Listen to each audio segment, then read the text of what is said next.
Visionary Minds Public Relations and Media is a proud sponsor of CA Media Podcast. Be sure to get all your publicity, digital marketing, writing, media consulting services by emailing visionarymindsny@gmail.com. Ladies and gentlemen, welcome to the CA Media Podcast, the show that allows you to come in your own unique way. This podcast will be about my journey throughout my adult life. I will bring my friends, and there will be some episode in which I will be alone to speak about what's on my mind. Topics will range from society, culture, sports, relationships, and so much more. There's nothing off limits on the CA Media Podcast. So, as you come into my world to listen to my podcast, feel free to know that this is a safe space and a personal space to bring your family and friends to listen to the CA Media Podcast. So come and join this ride with me, and as always, this is the show that allows you to come in your most unique, authentic way. Ladies and gentlemen, welcome to the CA Media Podcast, the show that allows you to come in your own unique way. I'm your host, Clyde Anderson, and today I have Terry Tucker on, and he will dive into his 4 truths about his terminal cancer. The show is brought to you by Visionary Minds, Public Relations, and Media. If you have any media consultations or inquiries, feel free to contact visionarymindsny@gmail.com, and Tammy Reese will gladly get in contact with you.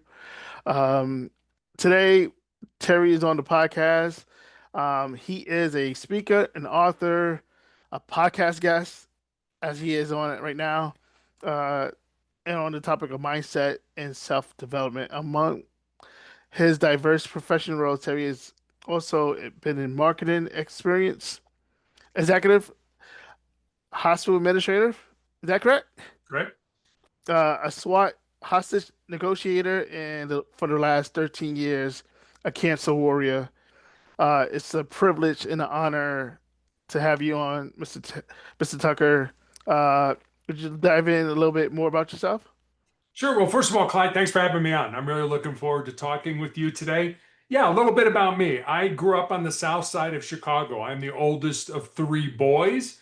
You can't tell this from looking at me or from my voice, but I'm 6'8" tall, and actually went to college at the Citadel in Charleston, South Carolina on a basketball scholarship, despite having 3 knee surgeries in high school.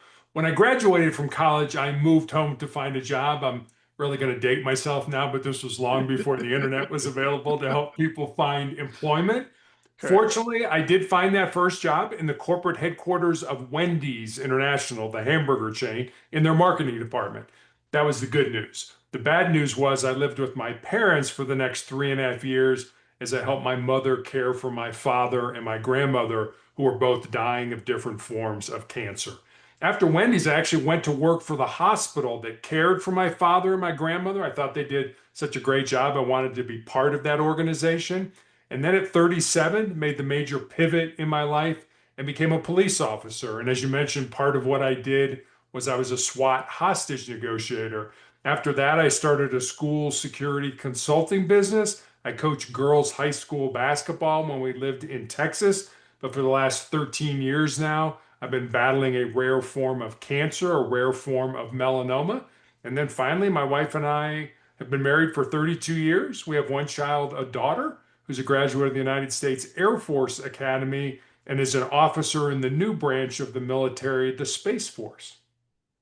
Amazing work, amazing transition of positions in life. Let's go back. Let's talk about a little bit of your transition of different positions. You started off at Wendy's as a marketing manager. How was that as your first gig of work? Yeah, I mean, I was so green and so wet behind the ears. I didn't know what I was doing. I mean, just because you graduate from college and you have a degree, you think you know everything there is to know about the world. And I knew nothing. And I remember like the first 6 months, I was a field marketing trainee to start with. And I think all I did was make copies, go pick up lunch for certain meetings. And a lot of the marketing managers had company cars and go and gas up their cars. And I'm like, I got a college degree to do this, but Right. you've got to pay your dues, like anything else, like any other job. You start at the bottom and you learn and you observe and you watch and you figure things out. And so you have the skills then to progress. And so it was a lot of fun. It was kind of the heyday of fast food. There was a commercial. There was a little woman that ran around by the name of Clara Peller saying, "Where's the beef?" And that became a political. Ronald Reagan used it when he was running for president and things like that. So it was just a great time to be in that industry. And it also afforded me the opportunity, like I said, to stay home with my mom and help care for my father and my grandmother who were battling cancer as well. So with the help of your mother and you said your grandmother, My father and my your grandmother were both father, and your battling. grandmother battling cancer, was that one of the reasons why you pivoted to the hospital role that you were doing before you became a police officer?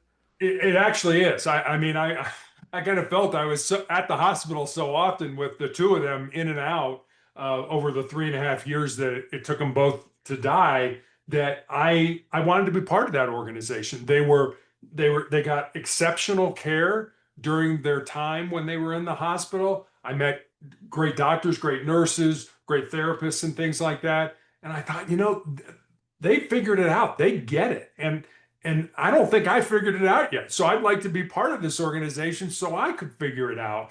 And yeah, it was a great experience for me. I actually met my wife there through a leadership program that the hospital sent me to in that. So it was a fabulous time, something I really enjoyed. And I didn't directly take care of patients, but I was kind of on the fringe. I supported the people who took care of patients and that. So it was a great experience for me. I know a couple podcasts ago that I had Angie Muffin on, and she talked about navigating grief. How were you able to navigate the transition of like your grandmother and your father? Yeah, it was hard. They died within 18 months of each other. And as hard as it was for me, I still to this day think how hard it must have been for my mother because in one room, her mother was dying, and in the room right next to it, her husband was dying. And we knew they were dying. We knew there was nothing that was able to be done. My dad died of end stage breast cancer, which back in the 1980s was very rare for a man to have that. They really didn't know what to do to try to help him or treat him. So it was terrible. I mean, it was constant. What's going on? What do you do? I remember my first paycheck from Wendy's.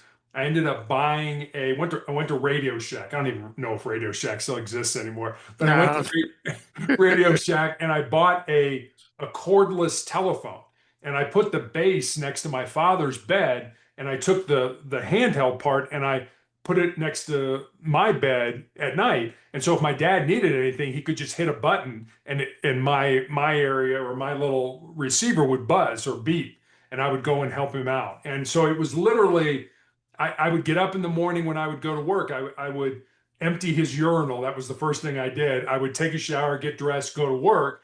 And then at noon, I would leave work, come home, help my mother get him ready for work, put him in the car, take him to his job, get him situated in his office, go back to work. And then at 5 o'clock, I'd go get him, bring him home. We'd get him upstairs, get him into bed and things like that. So it was really it was trying to work and you just graduate from college you think you're going to set the world on fire and all of a sudden kind of God hits you between the eyes and says no, you're going to stay at home and you're going to take care of your mom and dad and your grandmother. And so I would do it again. If it took me 30 years, if it took 30 years for them to die, I would do it again because my parents gave my brothers and I everything. They taught us the value of family, of loving each other, of caring for each other, of supporting each other. So it was something my parents did for me, and it was something I was going to do when they needed me as well. Amazing. Um, so I know it seemed like from what I'm hearing, a ton of like your family has a a history of line of like dealing with cancer, right? How were you able to like navigate or like even educate yourself on their diagnosis? Yeah, I mean, my dad was of the generation that men didn't go to doctors. I mean, Correct. I was thinking back, I don't ever remember my father going to a doctor when I was growing up. Even if he had the flu or something like that, he would never go to the doctor. And my dad knew he was sick for months but refused to go to the doctor. And as I mentioned, I've got two other brothers. I'm 6'8". I got a brother who's 6'7", who was a pitcher for the University of Notre Dame's baseball team. Another brother who's 6'6", who was drafted by the Cleveland Cavaliers in the National Basketball Association. So, and then my dad was 6'5". So when dad got so sick, we made the appointment for him to go see the doctor. And he was like, I'm not going. And it was like, look, dad, the three of us are young, we're strong. You're sick, you're weak. You're going to lose this battle. So just Exactly. shut up and get in the car because, I mean, it was like, we'll carry you if we need to do that. But it was, I think back on that. I'm like, my dad never met my wife. He never met his grandchild and on my side or any of his grandchildren. And it was just one of those things where I had questions. I still had a lot of questions about life that I wish he would have been around that I could have asked him. How did you handle this? Or what do you think I should do here? But I guess, like anything else, I think God puts you here for a purpose, for a reason. And when that reason is concluded, then he takes you home. And so maybe it was up to me to figure out the answers to those questions and not have somebody tell me the answers and stuff like that. So it was very hard to watch my grandmother die first and then 18 months later to be back at the cemetery, putting my dad in the ground as well. So it was a very hard thing. I miss them both to this day. They were great people, but they're with me and that. So I'm happy that I had the opportunity to be with them because there were those nights where dad was just exhausted, laying in bed, where we had some of the best talks, in the dark about life and things like that. So I'm very grateful that I got that opportunity. Okay. So transitioning, I don't know how many years later, how did you found out that you had cancer? What's the name of the cancer again? I do apologize. I know it started with an M. No, that's fine. I have a rare form of melanoma called acral lentiginous melanoma.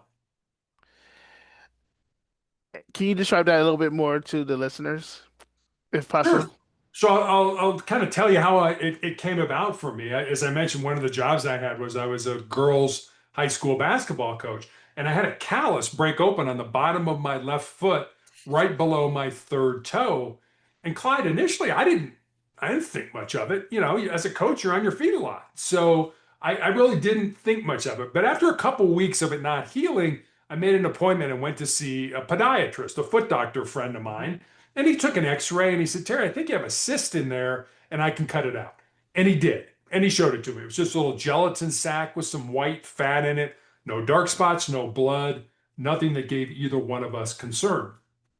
But fortunately, or unfortunately, he sent it off to pathology to have it looked at. And 2 weeks later, I received the call from him. And as I mentioned, he was a friend of mine. And the more difficulty he was having explaining to me what was going on, the more frightened I was becoming. Until finally he just laid it out for me. He said, Terry, I've been a doctor for 25 years and I have never seen the form of cancer that you have. You have this incredibly rare form of melanoma. And most people think of melanoma as too much exposure to the sun. It Mhm. affects the melon, the pigment in our skin. Mine has nothing to do with sun exposure. It's just a rare form that appears on the bottom of the feet or the palms of the hands.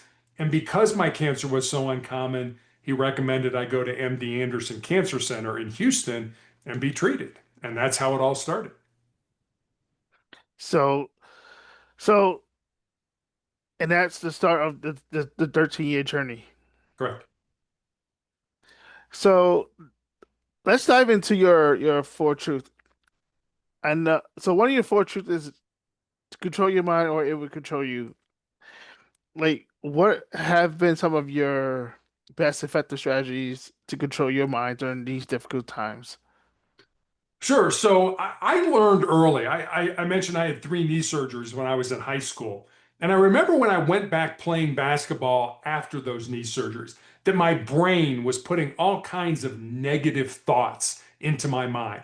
Things like, hey, you're probably a step slower because of those surgeries, and college coaches aren't going to be interested in recruiting you. And I remember thinking, wait a minute, I am still playing at an elite level, and coaches are still reaching out about the possibility of playing for their college or university. I learned early that I needed to sort of change the narrative, change the dialogue that was going on in my mind. And the Cleveland Clinic, I think they do a lot of great research on the brain and memory and things like that. They recommend or they suggest that on any given day, we all have about 60 or 70,000 thoughts that pass through our mind. 95% of those thoughts are thoughts from a previous day or a previous time. So on any given day, we might have about 3,500 new thoughts that pass through our mind. And our brains operate at the speed of about 1,000 words a minute. Given all those thoughts, your mind can still hold only one thought at a time. So, why would you want to make that a negative thought? The problem with most of us, and I have done this many times in my life, and I'm not proud of it, is that we think with our fears and our insecurities instead of using our minds. When I was growing up in Chicago, Indiana University was probably one of the best basketball programs in the country. And their coach was a guy by the name of Bobby Knight, who just died, I believe, last year. And Knight had a great quote. He said, mental toughness is to physical as four is to one. So here's this great coach teaching premier athletes to use their bodies to be great athletes on the court. But what he was really saying with that quote is that your mind or your mindset is four times more important than anything your physical body was going to do. As I mentioned, I'll end with this story. When I was in college, I went to the Citadel, which is a military college in Hmm. Charleston, South Carolina. And in my sophomore year, we had a president by the name of James Stockdale. Now, Stockdale had been a naval aviator, a fighter pilot, flew off aircraft carriers during the Vietnam War. And in 1965, he was shot down and spent 8 years as a prisoner of war in Wow. the infamous prisoner of war camp known as the Hanoi Hilton. And he was the primary organizer of prisoner resistance. And so when he was released, he basically was given the Medal of Honor for everything he did as a prisoner. Now, I didn't spend much time around Admiral Stockdale. He was obviously the president of the school. I was just a cadet. But I do remember being at a meeting with him, and somebody asked him, who were the people that survived that torture, those beatings, that brutality? He said, well, let me tell you who didn't survive. He said it wasn't the big, strong, tough guys who thought that they could handle any kind of abuse or torture. And the next thing he said really kind of surprised me. He said the other group that didn't survive were the optimists. He Mm. said these were the people that thought they would be let go by Thanksgiving or Christmas or Easter. And he said when those holidays would come and go, he said those people died of a broken heart. He said the people who survived were the people who figured out what they could control, which, according to Stockdale, was basically the breathing in their lungs and the thoughts in their minds, and controlled it. Everything else was outside their purview. And I'll finish this story with No, no, you're something fine. You're fine. something that he said that I think is still amazing. And this is called the Stockdale paradox. He said, you must never confuse faith that you will prevail in the end, which you can never afford to lose, with the discipline to confront the most brutal facts of your current reality, whatever those facts may be. So you can never give up hope, but you also got to understand where you are, what your situation is, and how bad or how good things are. Amen. I agree. Like you have to control your mind. Like you got to control what you are able to control in life. If it's in your control, you can control. But anything outside of it, society, the world, uh, that's going to control itself. So the thing that you are in control with, you can control.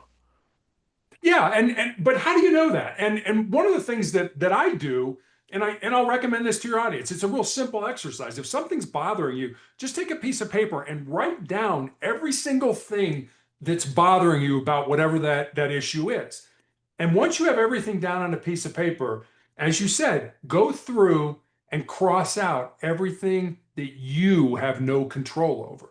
Whatever is left on that piece of paper is something that you can deal with. The rest of the stuff, you just got to let it go. That's right. The second of your four truths were embracing the pain and the difficulty to build resilience. How do you feel? How do you define resilience in your own life? Yeah. I think resilience is just keeping going, just keep moving forward.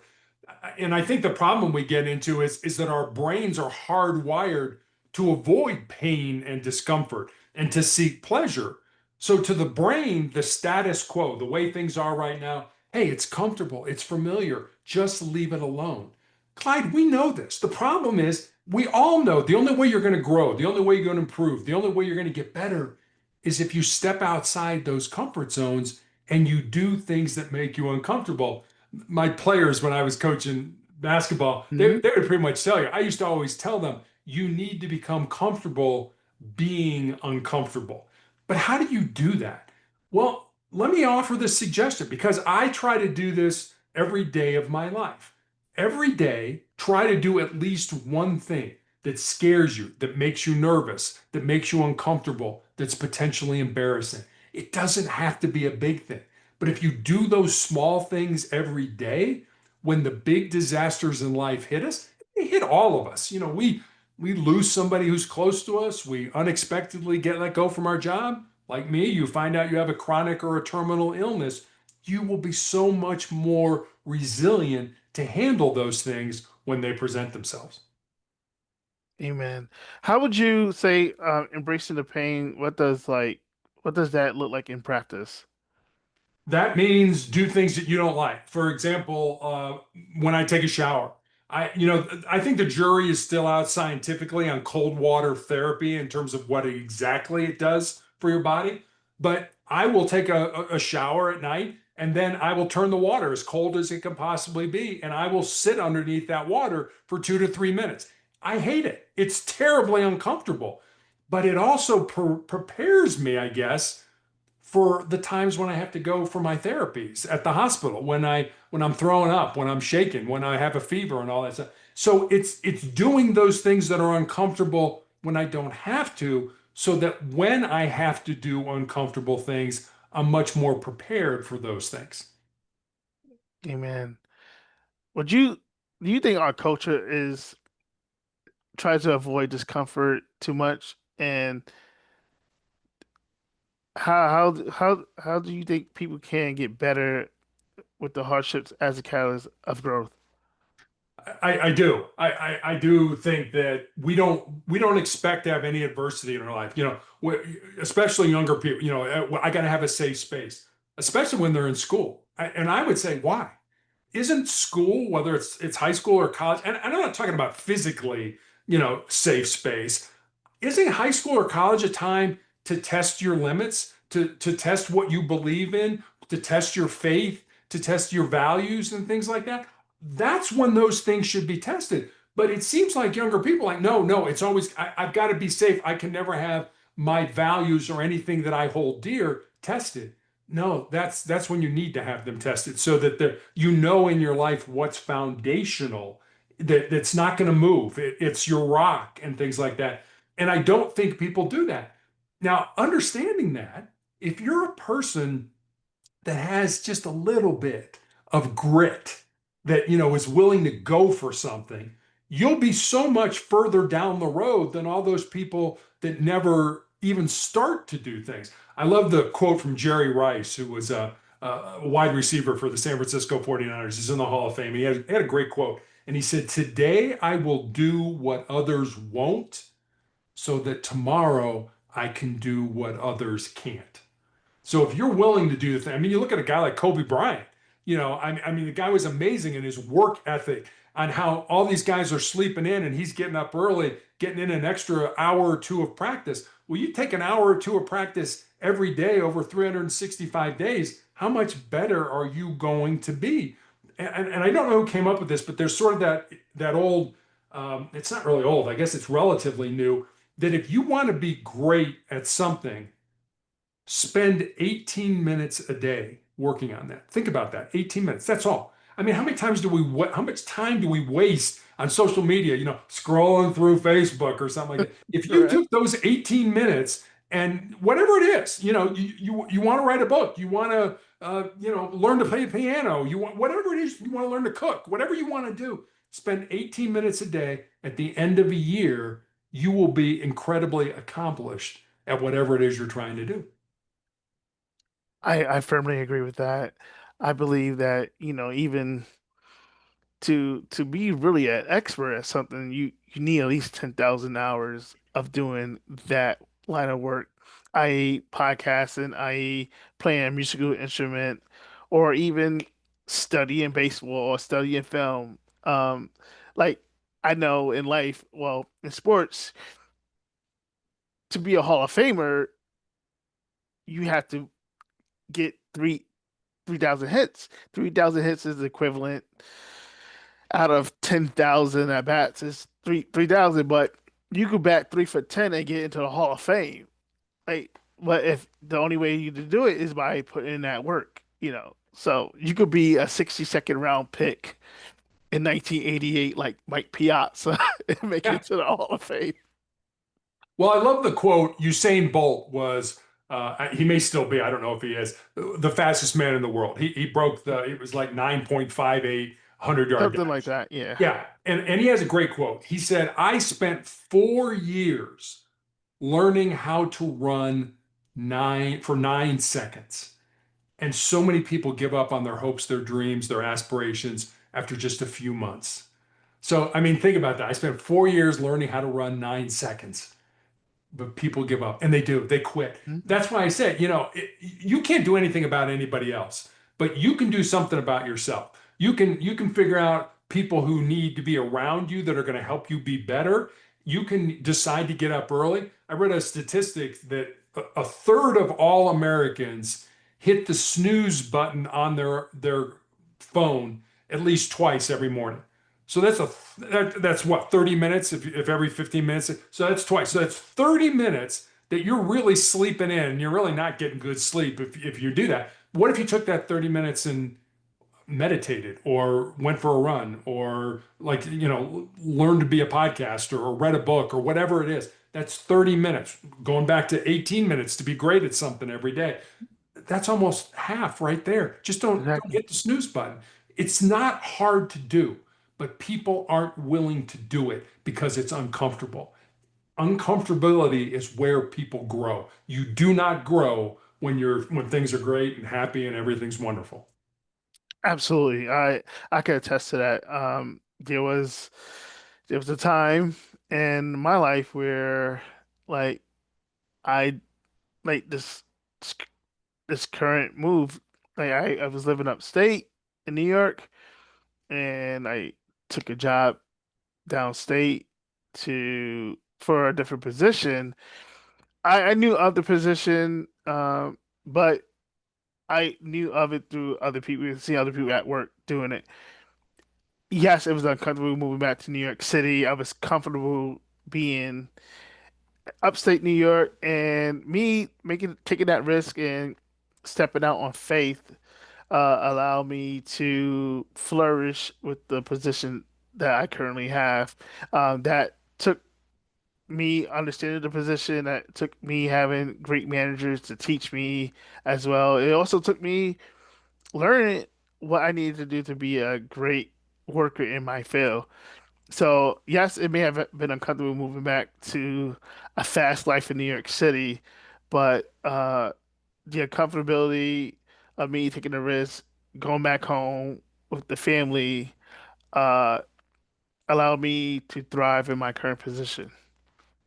Yeah. There's Yeah, another great quote that's attributed to Nelson Mandela. It's kind of questionable whether he said it, but it's still a great quote. And the quote is, I never lose. I either learn or I win. So even if you make mistakes, we're all going to make mistakes in life. of It's the only course. way we grow. I mean, you're not going to grow if you don't make mistakes. Don't look at those mistakes as failure. Look at those mistakes as what did I learn from making that failure, and then apply it to something else. It kind of goes back to what I said earlier about thinking with our fears and our insecurities. I know I've done that. I know I've wanted to start a business or get involved in a project, and you're like, oh, wait a minute. Maybe I'm not smart enough, or maybe I don't have enough information, or what will people say about me if I fail?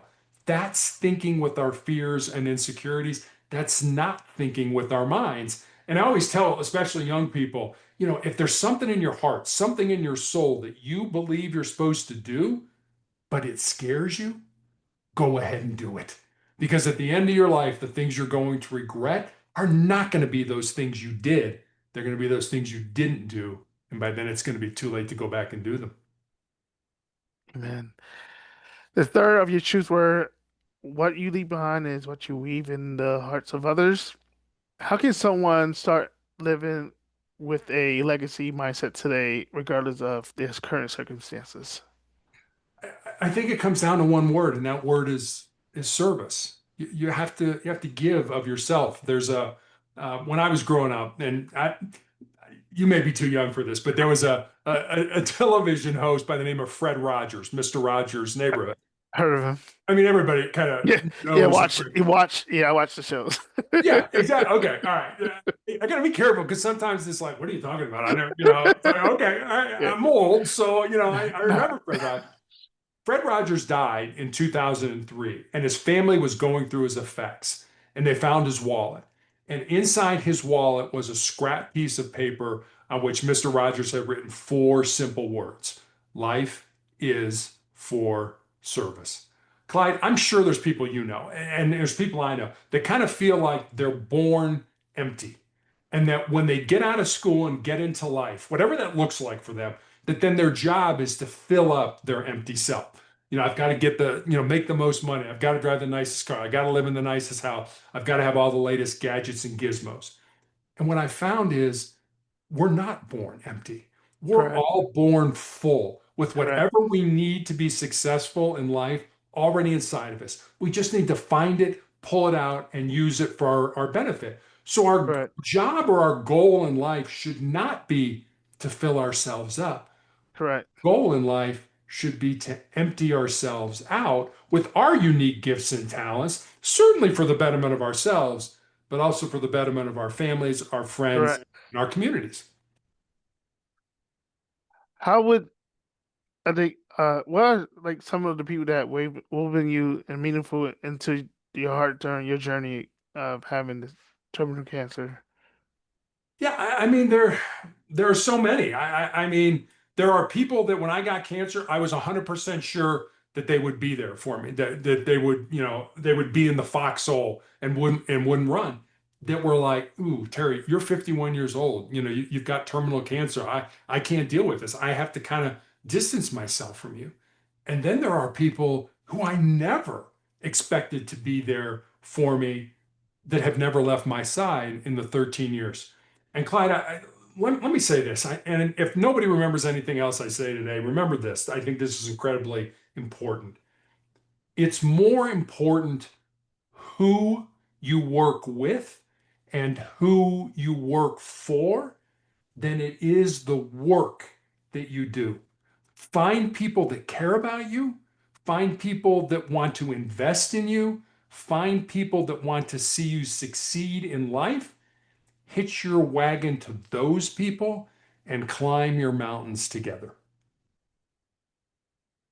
Man, I believe one more, right? Yeah, one more truth.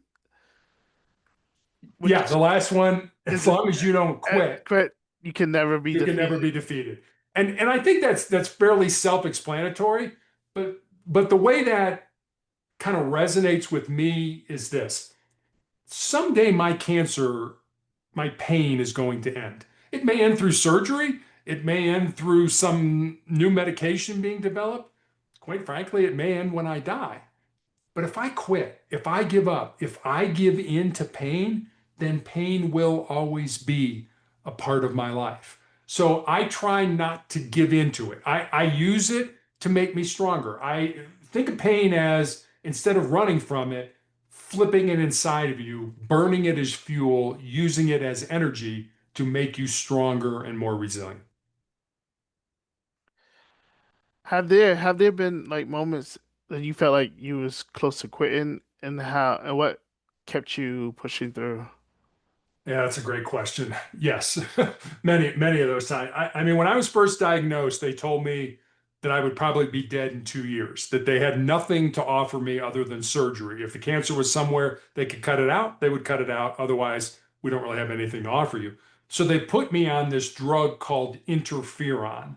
And as my doctor used to say, it's not a cure. We're just trying to kick the can down the road and buy you more time to hopefully have other things come about. And the problem was I took a weekly interferon injection and I had terrible flu-like symptoms. Imagine the worst case of flu you've ever had in your life. I had that for 2 or 3 days every week after each injection. And I took those weekly injections for almost 5 years. So imagine having a horrible case of the flu every week for 5 years. And Clyde, there were times I begged God to take me I mean, I was so sick of being sick that I just begged God. It's like, please take me out of this. Let me die, let my family get on with their lives, but just take me out of this. But he didn't. And I think what God did is gave me the strength to continue to go forward, to continue to move forward. So I absolutely wanted that. I mean, I kind of felt there were two camps in that time. There were the people who were living, and then there were the people who weren't dying. And I was absolutely in the I'm not dying category. I'm not living. I mean, I sometimes a good day was literally getting out of bed and getting to the couch, and sitting on the couch for the day. That was a win. That was a big win for me. That's how bad I felt. And so it was, can you help me here, God? Because I can't do this alone. I can't go through this disease alone. And what I've always said has gotten me through cancer are my 3 F's, which are faith, family, and friends. Those absolutely are the reason that I'm still here. Faith, family, and friends is a great source of information that the listeners could use to help them go through whatever that they going through. Um, what advice what advice would you give someone listening today who feels like they have nothing left to give?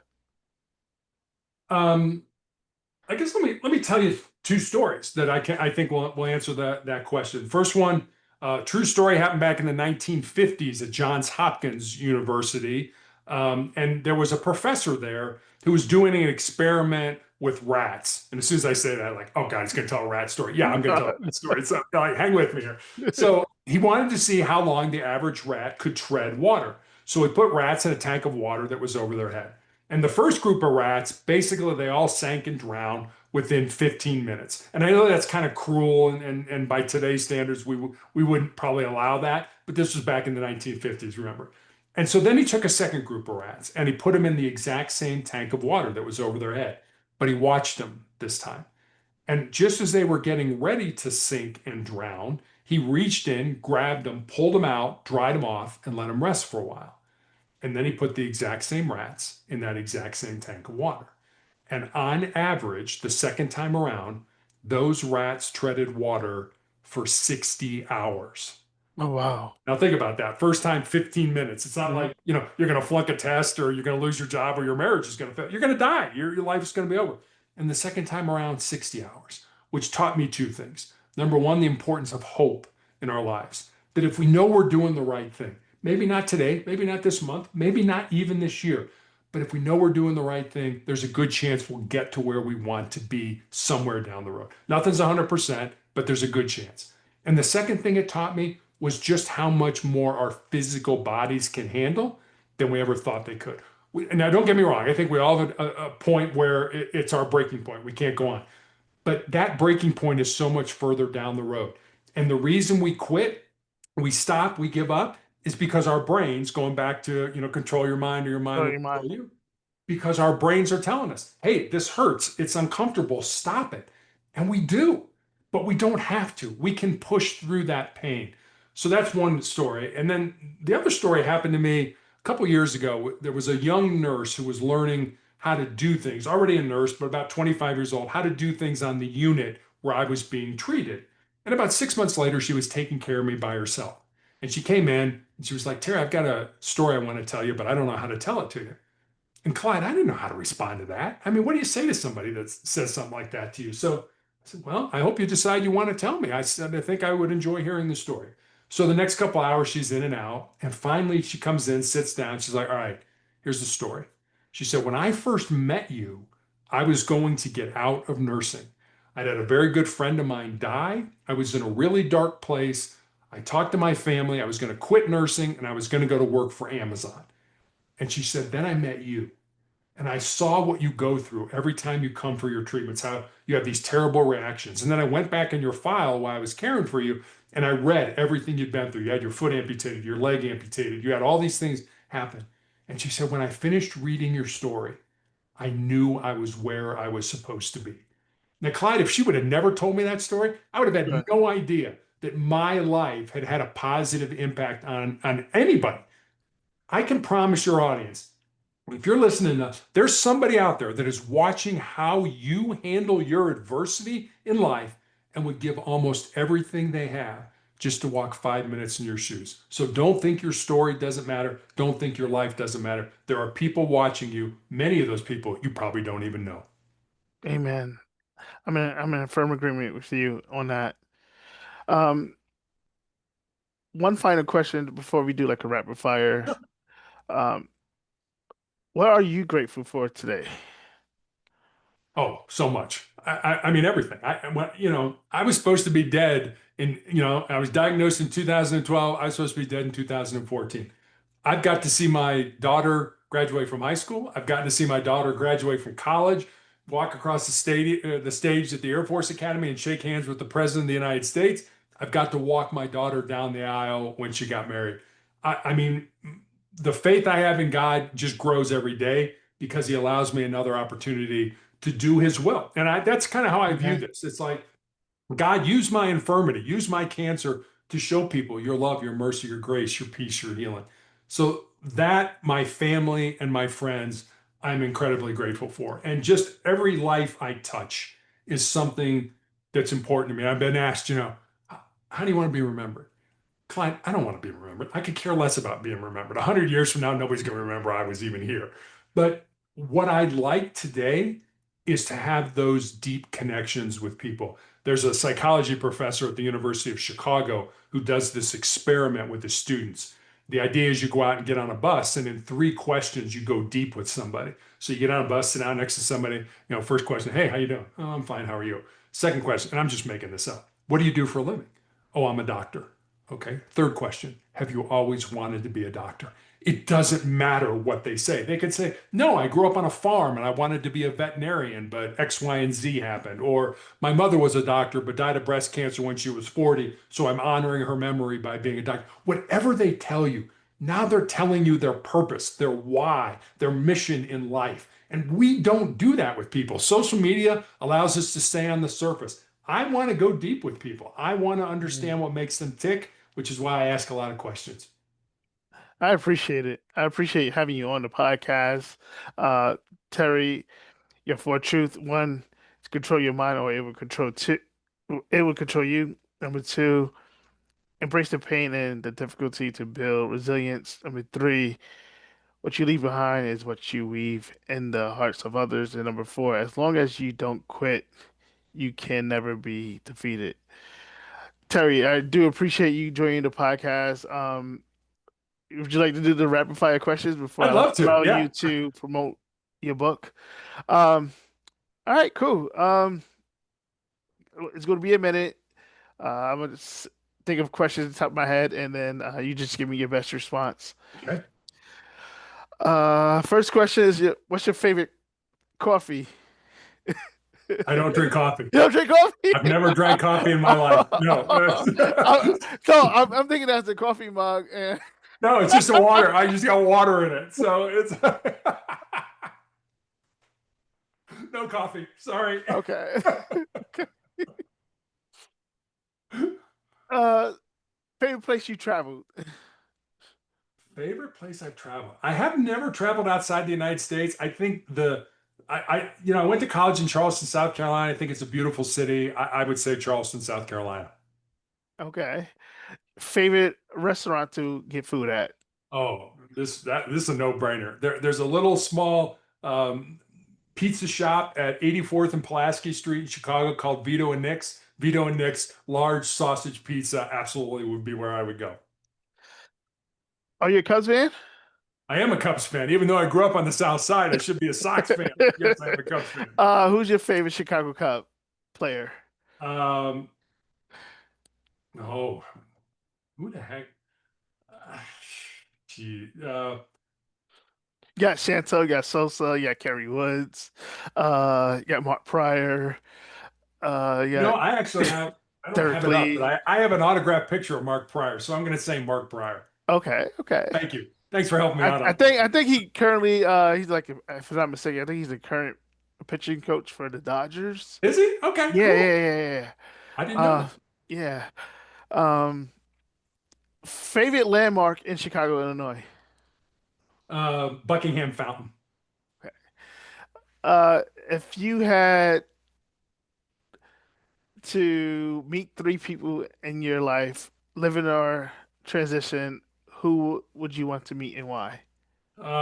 Certainly Jesus. I mean, without a doubt, I would love to meet God, the Lord. Secondly, probably Harry Truman, president who took over for Roosevelt when he died during World War II and dropped the atomic bomb. And the third person, if I could meet, probably Audrey Hepburn, who was an actress long, long time ago. So, I got a couple more. Your okay, sure. favorite vehicle? Favorite vehicle would be any vehicle I can fit in. I mean, and you have to laugh at that because I mean, literally, when my wife and I would go buy a car, we would go and try on cars. Like, I can't drive this because the stick shift hits me in the knee or something like that. Correct. So it's like any car that I could fit in, usually some kind of bigger SUV. Okay. All right. So, what is your vision for the world for the next 5 years? I think faith has got to play a much bigger role in life.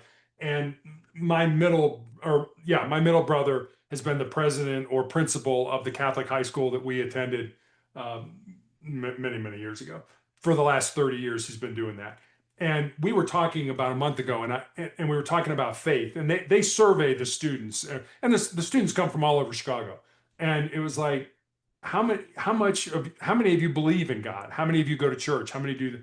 And there's a there's a trend of people, more young people believing in God, more people believing in faith and things like that. So I hope that continues on that upward trajectory because I mean, we all think that it's about us. I mean, we're bodies that have a spirit. I kind of look at us just the opposite. We're spirits that are in a body, and we don't belong to ourselves. We belong to the individual, the creator who made us. Correct. Terry Tucker, it's a privilege and honor for you to do this rapid fire questions. Would you like to promote your book, your social media, how people can reach you, and any Sure. causes? Sure. So the easiest way to get a hold of me is I have a blog/website called Motivational Check. So you can leave me a message at motivationalcheck.com. You can also get access to all my social media links there. My book, which is called Sustainable Excellence: 10 Principles to Leading Your Uncommon and Extraordinary Life. That's available also on the website. You can get it through Amazon, anywhere you can get a book online. And my new book should be out later this year. It's called Four Truths and a Lie. So that's been taking a lot of my time right now. And Okay. just go to my website, motivationalcheck.com. It's the easiest way to leave me a message or find out what's going on with me. Again, Mr. Terry, it's a privilege and honor to have you on my podcast, the See Media Podcast. For those who are listening, you can reach the podcast at See Media Podcast on every social media, Facebook, Instagram, X. Uh, I was about to say MySpace. MySpace has been long gone. Um, if you'd like to be a guest on the podcast, you can reach me at cmediapodcast@gmail.com. Again, Mr. Terry Tucker, it's a privilege and honor to have you on the podcast. Thank Clyde, you thanks for having me on. so I much. really enjoyed talking with you. It's my privilege and honor again. You take care. Thank you, you too. Thanks for tuning in to another episode of the CA Media Podcast, the show that allows you to come in your own unique way. I am the host, Clyde Anderson. Want to be a guest on the show? Got questions, feedback, or a story you'd like to share? We'd love to hear from you.